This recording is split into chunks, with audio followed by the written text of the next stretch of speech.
12 நபர்கள் இணைய வழி மோசடிக்காரர்களிடம் சிக்கி 3,18,000 பணத்தை இழந்துள்ளனர்.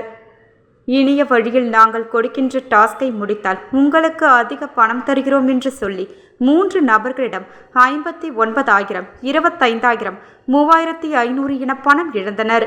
உங்களுடைய கிரெடிட் கார்டிற்கு 90,000 ரூபாய் ரிவார்டு கிடைத்துள்ளது. நாங்கள் கேட்கின்ற தகவலை கொடுத்தால் அந்த பணத்தை உங்களுக்கு அனுப்புகிறோம் என்று சொல்லி 9,999 ரூபாய் பண மோசடி. உங்களுக்கு 10,000 ரூபாய் ஸ்காட்ச் கார்டு பரிசாக விழுந்துள்ளது. நீங்கள் 499 ரூபாய் பணத்தை எங்களுக்கு அனுப்பினால் 10,000 ரூபாய் உங்களுக்கு கொடுக்கிறோம் என்று இணைய வழி மோசடிக்காரர்கள் சொன்னதை நம்பி 499 ரூபாய் பணத்தை அனுப்பி ஏமாந்தார். பஜாஜ் ஃபைனான்ஸ் நிறுவனத்தில் குறைந்த வட்டிக்கு லோன் வாங்கி கொடுக்கிறோம் என்று சொல்லி 3 நபர்களிடம் ப்ராசஸிங் ஃபீஸ் என 28,000, 16,000, 2,500 ரூபாய் பணத்தை இணைய வழி மோசடிக்காரர்கள் ஏமாற்றி உள்ளனர்.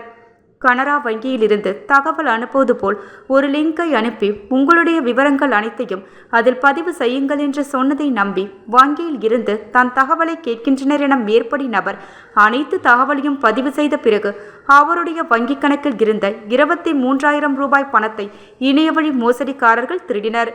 உங்களை டிஜிட்டல் அரெஸ்ட் செய்துள்ளோம். உங்கள் ஆதாரை பயன்படுத்தி போதைப்பொருள் கடத்தப்பட்டுள்ளது என 2 நபர்களை மிரட்டி பணம் பறிக்க முயன்ற இணையவழி மோசடிக்காரர்கள் தினப்பத்திரிகை மற்றும் தொலைக்காட்சிகளில் வந்த செய்திகள் மற்றும் இணையவழி போலீசாரின் எச்சரிக்கை செய்தி மற்றும் வீடியோக்களை இருவரும் பார்த்து தெரிந்து கொண்டு இருந்ததினால் இணைய மோசடிக்காரர்கள் தான் இவர்கள் என புரிந்து கொண்டு பணத்தை எதுவும் செலுத்தாமல் புகார் செய்துள்ளனர்.